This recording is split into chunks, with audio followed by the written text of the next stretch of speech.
पूषा संस्थान की ओर से अपने सभी साथियों की ओर से किसान मेले की पूर्व संध्या पर प्रेस और मीडिया से जितने हमारे साथी आए हुए हैं इस कार्यक्रम में भाग लेने के लिए, उन सभी लोगों का हार्दिक अभिनंदन करता हूँ। जैसा कि आप जानते हैं, पूषा कृषि विज्ञान मेला ये एक वार्षिक कुंभ है और जिस प्रकार से कुंभ मेले की प्रयागराज में हमेशा लोग इंतजार करते हैं, उसी तरह से इस पूषा कृषि कुंभ मेले का जो इंतजार होता है वो किसान भाइयों को हमेशा होता है। मेला 2, 3, 4 मार्च को लगाया जाएगा। माननीय केंद्रीय कृषि एवं किसान कल्याण मंत्री श्री नरेंद्र सिंह तोमर जी मेले का उद्घाटन करेंगे और माननीय कृषि राज्य मंत्री श्री कैलाश चौधरी जी कार्यक्रम में शामिल होंगे। इस मेले में जो विषय रखा गया है मेले का, वह है श्री अन्नों द्वारा पोषण, खाद्यान्न एवं पर्यावरण सुरक्षा। जैसा कि आप जानते हैं, माननीय प्रधानमंत्री जी ने जो हमारे पहले जिन्हें हम मोटा अनाज कहते थे, उनको श्री अन्न का नाम दिया है, जिसमें कि ज्वार है, बाजरा है, सामा है, कोदो है, कुटकी है, मड़ुआ है, रागी है, कंगनी है।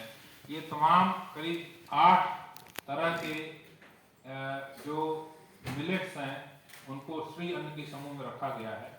इनकी विशेषता है कि ये प्रतिकूल जलवायु परिस्थितियों में भी हो सकते हैं। पोषक तत्वों की खासकर इनके अंदर iron, zinc, folic acid, protein, इन सारे पोषक तत्वों की भरमार होती है। और जिस तरह से जलवायु का परिवेश बदलता जा रहा है, पानी की कमी होती जा रही है, वातावरण में गर्मी आ रही है, इन सब सारी चीज़ों को ध्यान में रखते हुए मिलेट्स या श्री अन्न जो हमारी थाली से चावल और गेहूं के आने के बाद एक तरफ से दूर हो गए थे, उनको पुनः हमें अपने थाली में वापस लाना है। यही प्रयास है माननीय प्रधानमंत्री जी का, माननीय कृषि मंत्री जी का। और इसी चलते हम लोगों ने मेले का इस बार आयोजन इसी विषय के ऊपर किया है।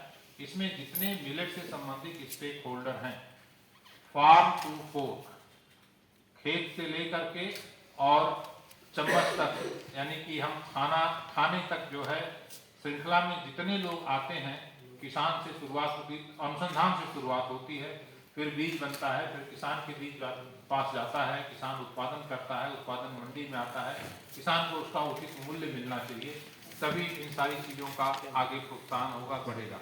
मंडी से फिर ये प्रोसेसिंग में जाएंगे, वैल्यू एडिशन में जाएंगे और हर घर में भोजन का अंग ये बने, इसके लिए जरूरी है कि श्री अन्न जो है विशेष रूप से इनके द्वारा बनाए गए उत्पाद बच्चों को दृष्टिकोण में रख के बनाए चाहिए। एक बार बच्चे इस चीज़ को पसंद करने लगेंगे तो उनको बाकी सभी लोग खाने लगेंगे। आप देखिए मैगी घरों में बुजुर्गों ने, बड़ों ने खाना शुरू किया बच्चों के चलते जो, तो हमें इनमें स्वाद को लाना है और उसके साथ साथ जो है इनका पोषक तत्व जो है वो खाने में निश्चित रूप से जाएगा।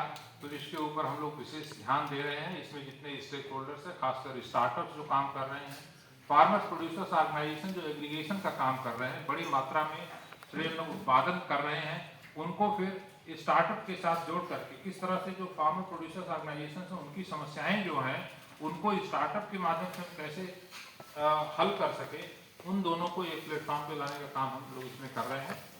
जितने स्टार्टअप और एफपीओ जुड़े हुए हैं उनको भी हमने बुलाया है और इसके साथ ही साथ संस्थान के द्वारा विकसित जितनी तकनीकियां हैं, खासकर जो उन्नत प्रजातियां हैं अलग अलग फसलों की, अभी हम चूँकि तैयारी खरीफ फसलों की करने जा रहे हैं, तो उसमें विशेष रूप से चावल की जो प्रजातियाँ हैं, पूसा बासमती 1847, पूसा बासमती 1885, पूसा बासमती 1886, ये 3 किस्में पिछले वर्ष किसानों को हम लोगों ने 1-1 किलो बीज इसका दिया था और हमारा उद्देश्य यह था कि किसान अपने यहाँ ले करके जाएं और खुद अपना बीज बना लें, ताकि अगले साल वो अपने खेत में भी लगा सकें और अपने साथी किसानों को भी दे सकें। तो उस 1 किलो बीज से करीब 400 से लेकर के 500 किलो बीज पैदा हुआ है और इससे इन किस्मों को सभी क्षेत्रों में, पंजाब, हरियाणा, पश्चिम उत्तर प्रदेश में तेजी से फैलने में बहुत मदद मिली है और किसानों की जो प्रतिक्रिया रही है बहुत अच्छी रही है। और इस वर्ष हम लोग पर्याप्त मात्रा में भी इन तीनों किस्मों का उत्पादन किए हुए हैं। इनमें झोंका और झुलसा रोग नहीं लगता है, जिसके चलते जो दवाओं के ऊपर खर्चा किसान का होता था करीब 3,000 रुपये प्रति एकड़, वो कम हो रहा है। और जो दवाओं का हम प्रयोग नहीं करेंगे तो इसके अंदर जो रासायनिक दवाओं का अवशेष चावल में आता था वो भी नहीं आएगा, जिससे कि हमारा खासकर जो यूरोपियन यूनियन के देश में चावल जाता था तो वहाँ कई खेत हमारे निरस्त हो जाती थी रासायनिक दवाओं के अवशेष के चलते। अब क्योंकि ये किस्में रोग रोधी हैं तो दवा छिड़कने की जरूरत नहीं है, खर्चा कम होगा, दवा छिड़की नहीं जाएगी तो अवशेष आने का सवाल नहीं पैदा होता है। तो इससे बासमती के निर्यात में एक नई क्रांति की ओर हम अग्रसर होंगे। इस वर्ष 2022-23 के दौरान जो बासमती चावल का निर्यात हुआ है देश से, वो करीब 34,000 करोड़ रुपए का हुआ है।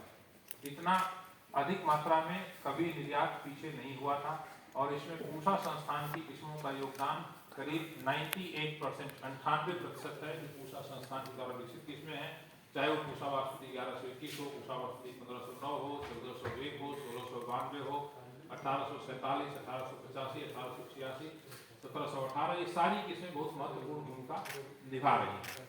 हम लोगों ने कुछ ऐसी किस्में भी विकसित की है बासमती चावल की जो विशेष रूप से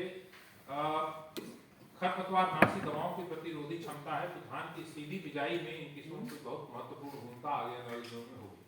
बासमती की एक किस्म पूसा बासमती 1882 हम लोगों ने विकसित की है जिसमें सूखा रोधी क्षमता है और धान की बिजाई में ड्राउट टॉलरेंस की बहुत जरूरत होती है, उससे पानी कम लगेगा।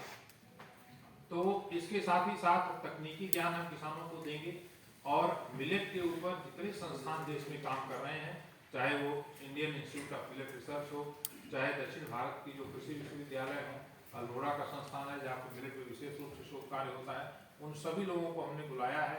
अपने यहाँ से ले आकर के वो स्टॉल लगाएंगे, पोस्टर्स लगाएंगे, किसानों की समस्याओं का समाधान करेंगे और जो हमारी वैज्ञानिक गोष्ठी होगी उसके अंदर भाग लेंगे। फसलों की जीवन प्रदर्शनी लगाई गई है जिसमें कि गेहूं की नई प्रजातियां, सरसों की नई प्रजातियां, मसूर की नई प्रजातियां, चने की नई प्रजातियां, ये सब देखने के लिए। और सब्जी की इस वर्ष हम लोगों ने 30 नई प्रजातियां सब्जी, फल और फूलों को मिलाकर के विकसित की हैं, जिसमें अमरूद में खासकर जो है हमारी 2 प्रजातियां विकसित हुई है, एक लाल गूदे वाली और एक सफेद गूदे वाली। बहुत मीठा अमरूद है और उसका बीज जो है बिल्कुल मुलायम है, आसानी से उसको आप चबा सकते हैं, बिल्कुल कड़ा बीज नहीं है। तो इनका जो इनकी पौध है वो भी हम किसान भाइयों को उपलब्ध कराएंगे। और आप लोग इस कार्यक्रम में भाग लेने के लिए आए, मैं आप लोगों का विशेष रूप से इसके लिए साधुवाद करता हूँ। मेले का जो सारा सजीव प्रसारण है वो YouTube के माध्यम से हम लोग करेंगे। तो जो किसान भाई किसी कारणवश और आपके माध्यम से मुझसे अनुरोध करना चाहेंगे कि जो लोग किसान मेले में भौतिक रूप से शामिल नहीं हो सकते हैं किसी कारणवश, तो वो YouTube के माध्यम से सभी तकनीकी सत्रों की पूरी कार्यक्रम उद्घाटन से लेकर के अंत तक वो देख सकते हैं, उसमें उनकी जो जानकारी होगी उसका फायदा उठा सकते हैं।